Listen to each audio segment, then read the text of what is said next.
India voice, आपकी सोच, आपकी आवाज। नमस्कार, आप देख रहे हैं इंडिया वॉइस और मैं हूं आपके साथ चारुल कौशिक। चलिए करते हैं बुलेटिन की शुरुआत। लखनऊ से बड़ी खबर सामने आ रही है। आज जन आक्रोश महिला पद यात्रा निकलेगी। भाजपा महिला मोर्चा निकालेगा पद यात्रा, जिसमें सीएम योगी आदित्यनाथ शामिल होंगे। प्रदेश अध्यक्ष पंकज चौधरी भी रहेंगे मौजूद। सीएम आवास से विधानसभा तक ये पद यात्रा निकलेगी। इस वक्त की बड़ी खबर आपको बता दें, लखनऊ से राजनीतिक गतिविधियां देखने को मिलेंगी। भारतीय जनता पार्टी का महिला मोर्चा जन आक्रोश महिला पदयात्रा निकालने जा रहा है। इस पदयात्रा में मुख्यमंत्री योगी आदित्यनाथ भी शामिल होंगे, जिससे कार्यक्रम का महत्व और बढ़ जाएगा। प्रदेश अध्यक्ष पंकज चौधरी की मौजूदगी भी तय है। ये पदयात्रा मुख्यमंत्री आवास से शुरू होकर विधानसभा तक जाएगी। कार्यक्रम को लेकर सुरक्षा के कड़े इंतजाम किए गए हैं और बड़ी संख्या में कार्यकर्ताओं के शामिल होने की संभावना है। बड़ी खबर आपको बता दें, प्रदेश की राजनीति में आज हलचल तेज होने वाली है। जन आक्रोश महिला पदयात्रा आज निकाली जाएगी, जिसमें सीएम योगी आदित्यनाथ शामिल होंगे। ये पदयात्रा भारतीय जनता पार्टी की महिला मोर्चा द्वारा आयोजित की जा रही है। जानकारी के मुताबिक पदयात्रा मुख्यमंत्री आवास से विधानसभा तक निकलेगी। इस दौरान प्रदेश अध्यक्ष पंकज चौधरी भी इस पदयात्रा में मौजूद रहेंगे।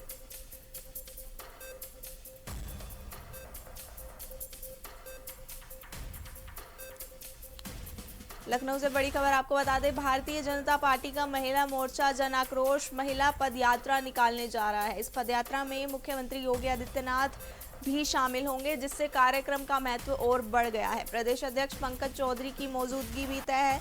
ये पदयात्रा मुख्यमंत्री आवास से शुरू होकर विधानसभा तक जाएगी। कार्यक्रम को लेकर सुरक्षा के कड़े इंतजाम किए गए हैं और बड़ी संख्या में कार्यकर्ताओं के शामिल होने की संभावना जताई जा रही है।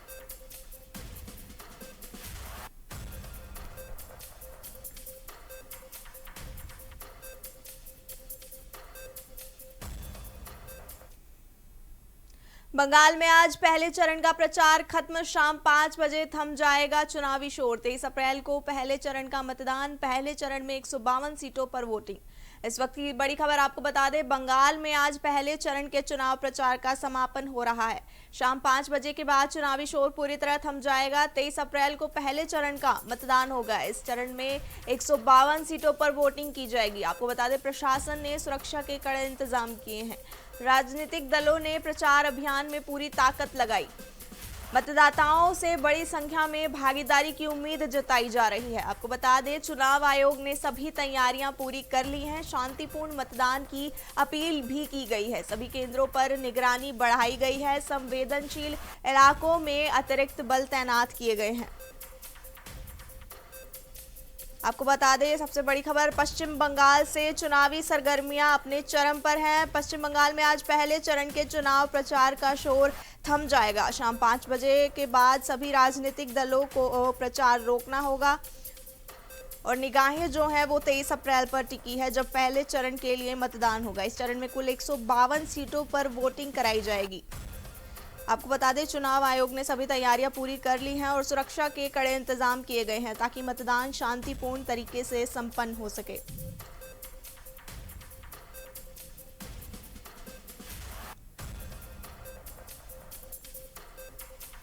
बंगाल में आज पहले चरण का प्रचार खत्म। शाम 5 बजे थम जाएगा चुनावी शोर। 23 अप्रैल को पहले चरण का मतदान। पहले चरण में कुल 152 सीटों पर वोटिंग।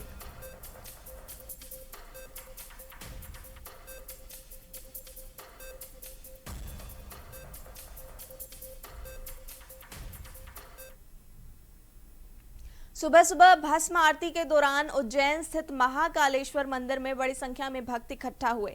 इस पवित्र अवसर पर श्रद्धालु बाबा महाकाल के दर्शन और आरती में शामिल होकर आध्यात्मिक अनुभूति प्राप्त करते हैं। इस दौरान पंजाबी गायक और अभिनेता अमित भल्ला, जिन्हें निंजा के नाम से भी जाना जाता है, उन्होंने मंदिर का दौरा किया। दर्शन के बाद उन्होंने कहा कि उन्हें जो अनुभव और आशीर्वाद मिला है, उसे शब्दों में व्यक्त करना कठिन है। उन्होंने खुद को धन्य महसूस करने की बात कही और कहा कि उन्हें वहां बहुत प्रेम और सम्मान मिला। निंजा ने अपनी श्रद्धा और भावनाओं को व्यक्त करते हुए कहा कि वे इस अनुभव से गहराई से प्रभावित हैं और अवाक हैं।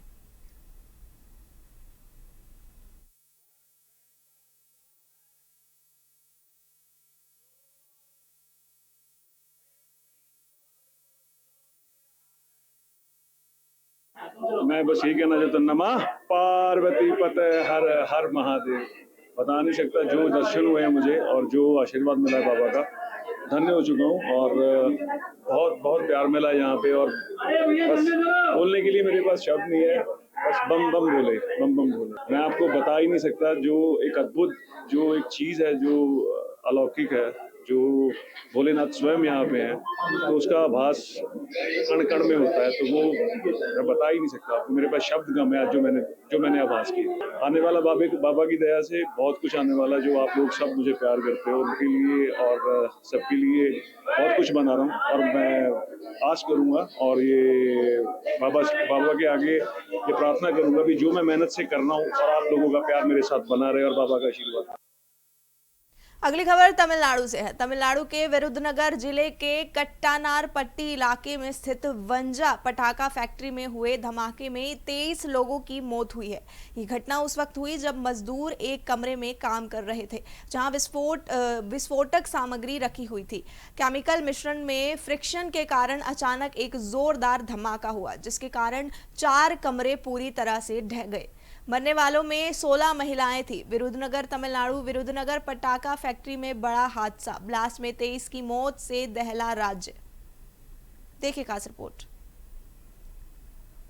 तमिलनाडु के विरुधुनगर जिले के कट्टानारपट्टी इलाके में स्थित वंजा पटाखा फैक्ट्री में रविवार को हुए धमाके में 23 लोगों की मौत की खबर सामने आ रही है।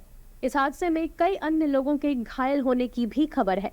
बताया जा रहा है कि ये घटना उस वक्त हुई जब मजदूर एक कमरे में काम कर रहे थे, जहां विस्फोटक सामग्री रखी हुई थी। केमिकल मिश्रण में फ्रिक्शन के कारण अचानक एक जोरदार धमाका हुआ, जिसके कारण 4 कमरे पूरी तरह से ढह गए। मिली जानकारी के मुताबिक मरने वालों में 16 महिलाएं थीं। इसके अलावा 6 गंभीर रूप से घायल मजदूरों को बचाकर इलाज के लिए विरुधुनगर सरकारी मेडिकल कॉलेज अस्पताल में भर्ती कराया गया है। मौके पर जेसीबी मशीनें मंगवाई गई हैं और मलबे को हटाने का काम जारी है।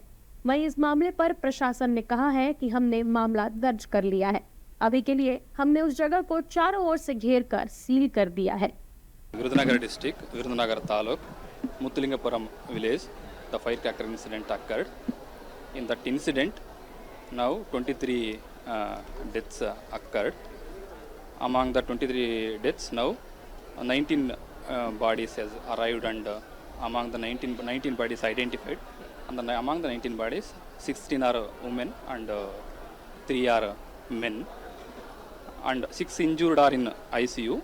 They are giving them a special treatment under the leadership of our Dean sir. Our health secretary is directed to mobilize the special teams from Madurai Medical College and Tirunelveli Medical College. They are taking all the care of the patients admitted here. Second thing, we have made special arrangements for the who have already expired.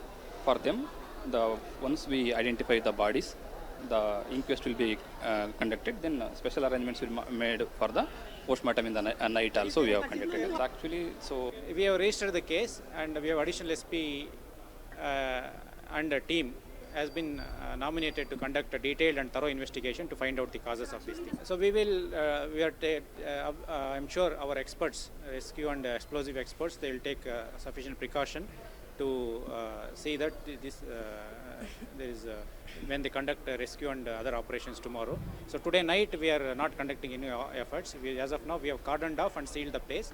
We have advised and warned the local people also not to go nearby that place. So we have cordoned off and इस हादसे ने पूरे राज्य को दहला दिया। कई शव इतनी बुरी तरह झुलस गए कि उनकी पहचान करना भी मुश्किल हो गया। घायलों को अस्पताल में भर्ती कराया गया है, जहां कुछ की हालत नाजुक बनी हुई है। वहीं हादसे में मृतकों के घरों में मातम पसरा हुआ है। मृतकों के परिजनों ने बताया कि हमें नहीं पता कि फैक्ट्री में आग कैसे लगी है, हमें बस यही काम आता है। हमारी समझ में नहीं आता कि ऐसे हादसे कैसे हो जाते हैं। हम यही काम करेंगे तभी हमारी रोजी रोटी चलेगी। அந்த வேலை செஞ்சாதான் அது வந்து நாங்கள் அது எப்படி நடக்குதுன்னு நாங்கள் கண்டுபிடிக்க முடியாது. அந்த வேலையை பார்த்தா தான் எங்களுக்கு கஞ்சி. அதனால நாங்கள் அந்த வேலையை தான் பார்க்க போக முடியும். வேறு வேலை பார்க்க போக முடியாது. சரி, தெரியாது எங்களுக்கு வேறு வேலை. விவசாய வேலை பார்ப்போம். அது மழை தண்ணி இல்லாமல் கிடக்கு. அது ஒரு நேரத்தில் தான் அந்த காலத்தில் தான் வெள்ளாமை விளையும். மித்த நேரம் சும்மா கிடக்கும். அப்போ நேரம் வீட்டில் இருக்கோம்னா செலவுக்கு என்ன செய்ய முடியும்? அதனால அந்த வேலைக்கு போவோம் நாங்கள். இவ்வளோ இல்லை இன்றைக்கி தான் நிறையா இருந்திருக்காங்க. இன்னைக்கு எங்கள் ஊர்லேயுமே நிறையா பாதிப்பு. இது நாள் வரைக்கும் எங்கள் ஊரில் பாதிப்பே கிடையாது. இந்த ஊரில் எங்கள் ஊரில் வந்து பாதிப்பே இந்த வருஷம்தான். இதுக்கு முதல் பாதிப்பு கிடையாது. அதனால நாங்கள் பயிராசு தான் வேலை செய்யணும்னு நாங்கள் பயிராசு டாஸ்க் கோயில் தான் போயிருந்தாங்க. எதனால ஆச்சுன்னா எனக்கு தெரியாது. நாங்கள் வீட்டில் தான் இருந்தோம். நியூஸ் கேள்விப்பட்டு இங்கே வந்துருக்கோம். இப்போ 25 வருஷம் வேலை பார்ப்பாங்க. प्रारंभिक जांच में सामने आया है कि फैक्ट्री नियमों के उल्लंघन के साथ संचालित हो रही थी और छुट्टी के दिन भी काम चल रहा था। प्रशासन ने मामला दर्ज कर लिया है और दोषियों की तलाश के लिए विशेष टीमें बनाई गई हैं। फैक्ट्री मालिक के खिलाफ भी कार्रवाई की तैयारी की जा रही है। यह हादसा सिर्फ एक दुर्घटना नहीं बल्कि सिस्टम की बड़ी लापरवाही का परिणाम है। जब तक सुरक्षा नियमों का सख्ती से पालन नहीं होगा तब तक ऐसे हादसे रुकने वाले नहीं हैं। फैक्ट्री परिसर में 30 से अधिक कमरे बने हुए हैं और यहाँ 50 से ज्यादा कर्मचारी कार्यरत हैं। रविवार को जब लगभग 30 कर्मचारी ड्यूटी पर मौजूद थे तभी ये विस्फोट हुआ। विश्व हिंदू परिषद के अंतर्राष्ट्रीय महासचिव बजरंग बागरा ने नासिक आईटी कंपनी मामले को गंभीर बताते हुए कहा कि कॉरपोरेट सेक्टर ने भारत की अर्थव्यवस्था को मजबूत कर दिया है और संगठन इसके योगदान की सराहना करता है। उन्होंने कहा कि आर्थिक विकास महत्वपूर्ण है लेकिन धार्मिक स्वतंत्रता की कीमत पर इसे स्वीकार नहीं किया जा सकता। बागरा ने आरोप लगाया कि कुछ मामलों में मुस्लिम पर्यवेक्षकों द्वारा हिंदू महिला कर्मचारियों को धर्म परिवर्तन के लिए प्रभावित करने की कोशिश की गई। उन्होंने कहा कि ऐसे मामलों की निष्पक्ष जांच होनी चाहिए और सभी पक्षों को संवैधानिक दायरे में रहकर काम करना चाहिए। उनका ये बहुत ही गंभीर विषय है कि जिस कॉरपोरेट जगत ने भारतीय अर्थव्यवस्था को नई ऊंचाइयां दी हैं और हमारा भी ये मानना भी है, विश्वास भी है और हमारी शुभकामना भी है कि कॉरपोरेट जगत का इसी तरह से विकास होता रहे, वैश्विक ऊंचाइयां छुए और भारत का आर्थिक विकास हो। परंतु धर्म के स्वतंत्रता की कीमत पर हमको इस प्रकार का आर्थिक विकास स्वीकार नहीं है। जिस प्रकार से जो घटना सामने आई है उस घटना में मुसलमान सुपरवाइजर्स ने अपने अधीन काम करने वाली हिंदू कन्याओं का धर्मांतरण करने की चेष्टा की, सेक्सुअल शोषण किया, उनको बीफ खिलाने की चेष्टा की, उनका पहनावा बदलने की चेष्टा, नमाज पढ़ने पर उनको पर दबाव डाला गया। ये सब चीज़ें स्वीकार्य नहीं है और विशेष रूप से जब मैनेजमेंट में बैठे कई आदमी इन सब बातों को दबाने की कोशिश करते हैं, समस्या का निवारण करने के बजाय उसको दबाने की कोशिश करते हैं, तो मैनेजमेंट भी कहीं न कहीं इन सब चीज़ों में इन्वॉल्व होता नज़र आता है। जो भी कुछ हुआ एक सोची समझी सुनियोजित साजिश के तहत हुआ और इसलिए हम चाहते हैं कि सारे कॉरपोरेट कंपनियां अपने अपने कार्यालयों में इस विषय में सजग रहे, क्या चल रहा है, कैसे चल रहा है, और जहां मुसलमान युवक या युवतियां और हिंदू युवक और युवतियां साथ में काम करती हैं और अच्छा है और साथ में काम करेंगे ही करेंगे, लेकिन उसमें इस प्रकार का कोई विषय जब सामने आए तो उसको दबाने के बजाय उसका निवारण करने की चेष्टा करें। राजद प्रवक्ता शक्ति सिंह यादव ने कहा कि भारतीय जनता पार्टी का विरोध मार्च पूरी तरह विफल रहा और महिलाओं ने इसे सिरे से खारिज कर दिया। उन्होंने आरोप लगाया कि भाजपा महिला विरोधी है और जीविका योजनाओं के नाम पर महिलाओं को जुटाने की कोशिश भी सफल नहीं हुई। यादव के अनुसार राष्ट्रीय जनतांत्रिक गठबंधन के भीतर भी असंतोष देखने को मिला, जहां लोग अलग अलग दिशाओं में जाते नजर आए। उन्होंने कहा कि राजद आरक्षण का समर्थन करता है, लेकिन हाशिए पर रहने वाली महिलाओं के लिए आरक्षण के भीतर आरक्षण जरूरी है ताकि उन्हें वास्तविक लाभ मिल सके। आक्रोश मार्च था, पूरी तरह से फ्लॉप हुआ, महिलाओं ने खारिज कर दिया और ये एहसास करा दिया कि भारतीय जनता पार्टी महिला विरोधी है। जीविका के नाम पर अब बुलाइएगा महिलाओं को और पूरी एनडीए में खलबली मच गई। लेसी सिगल के नाराज होकर भाग रहे थे, कोई इधर भाग रहा था, कोई उधर भाग रहा था। जीविका वाली तेजस्वी यादव के जिंदाबाद के नारे लगा रहे थे जीविका दीदियां।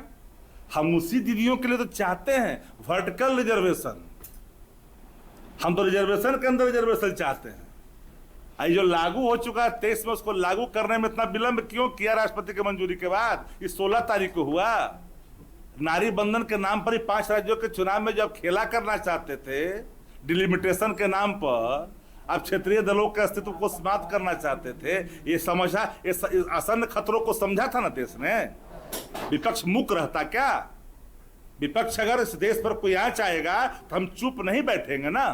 सत्ता प्रतिष्ठान अगर सिर्फ हेडलाइन मैनेजमेंट के आधार पर ही अगर सरकार चलाना चाहेगी तो भी हम चुप नहीं बैठेंगे। सपा सांसद वीरेंद्र सिंह ने लोकसभा में संविधान यानी कि 131वां संशोधन विधेयक खारिज होने पर प्रतिक्रिया दी। उन्होंने कहा कि पहले सत्र बुलाकर ये स्पष्ट किया जाना चाहिए कि किस मुद्दे पर चर्चा होनी है। उनका आरोप है कि सरकार महिला विधेयक को बिना पर्याप्त बहस के जल्दबाजी में आगे बढ़ा रही है, जो समझ से परे है।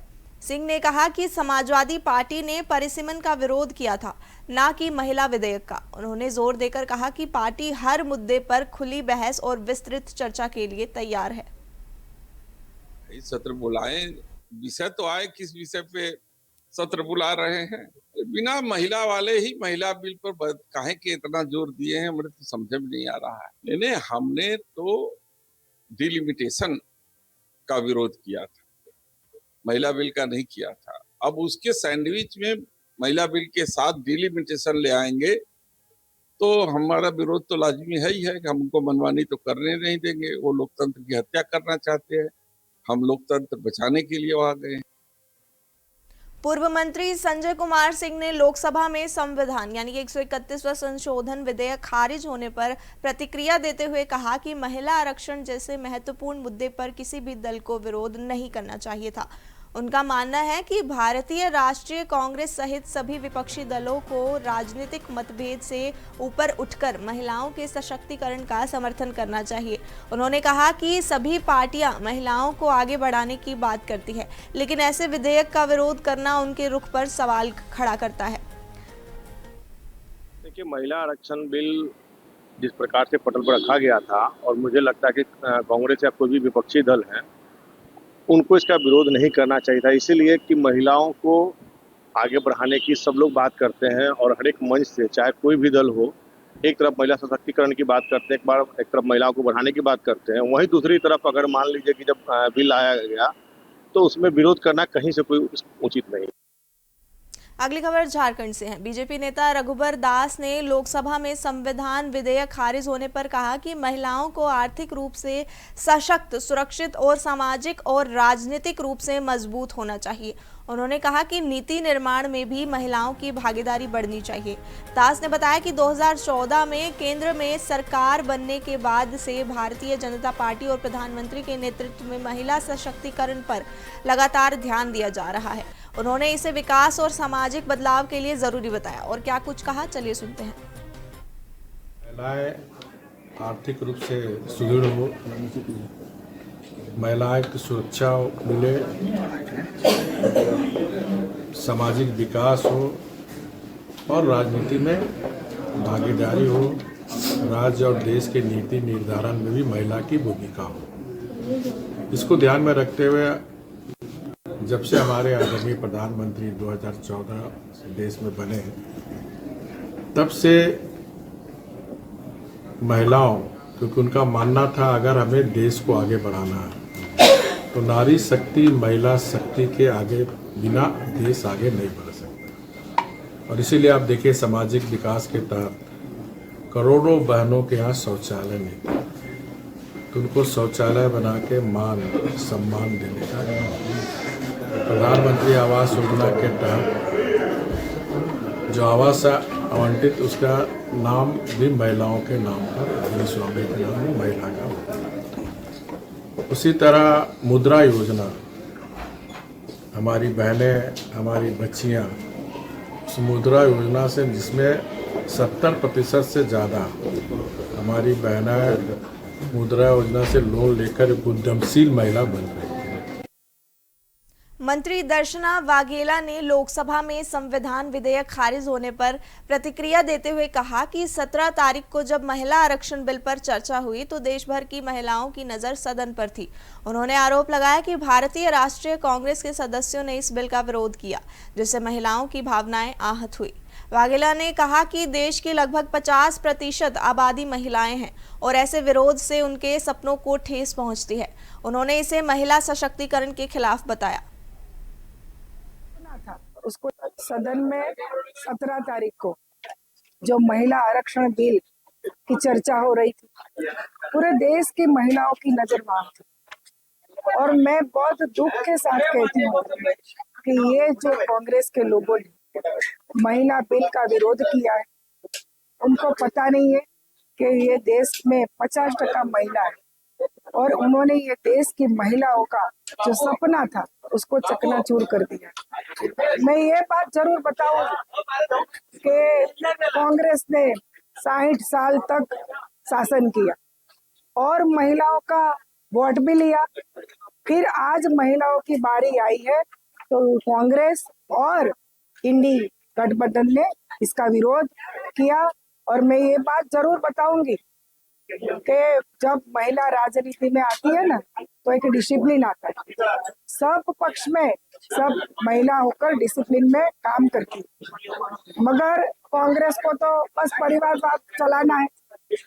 आप देखो कि इंदिरा गांधी गए, बाद में सोनिया गांधी आए और सोनिया गांधी के बाद प्रियंका जी आए, तो आप देखो कि परिवार में गांधी फैमिली में प्रियंका जी का जन्म हुआ तो ऐसे ही वो संसद बन गए। मगर हमारे जैसे सामान्य घर की महिला को संसद बनना या धारासभ्य बनना बहुत कठिन काम होगा।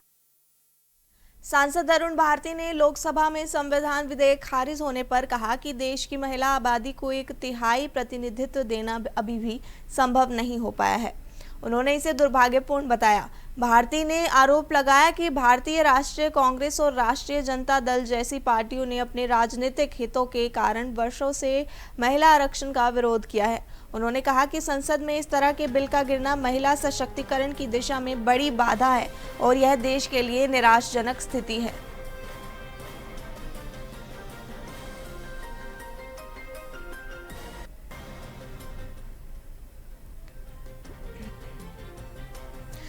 सांसद अरुण भारती ने लोकसभा में संविधान यानी कि 131वां संशोधन विधेयक खारिज होने पर कहा कि देश की महिला आबादी को 1/3 प्रतिनिधित्व देना अभी भी संभव नहीं हो पाया है।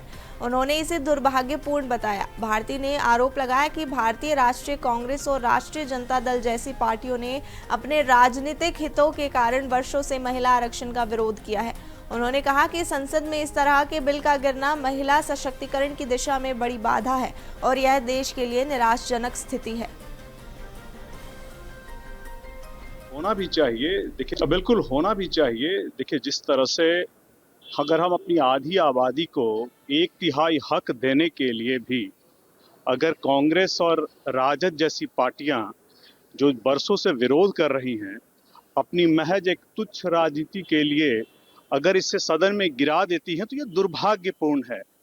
हम अपनी आधी आबादी को कब तक उसका 1/3 हिस्सा आज नहीं दे पाएंगे। देना तो चाहिए पूरी आधी आबादी को आधा हिस्सा, लेकिन अगर हम 1/3 के लिए भी साथ में नहीं आ पाएंगे तो ये हमें तय करना पड़ेगा, विपक्ष को, कांग्रेस को, राजद को तय करना पड़ेगा कि उनके आगे की राजनीति कहाँ जा रही है। तो बिल्कुल होना भी चाहिए।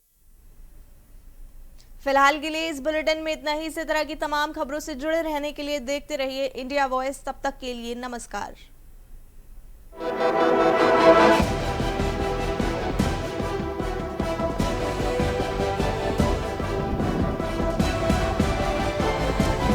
इंडिया वॉइस, आपकी सोच, आपकी आवाज।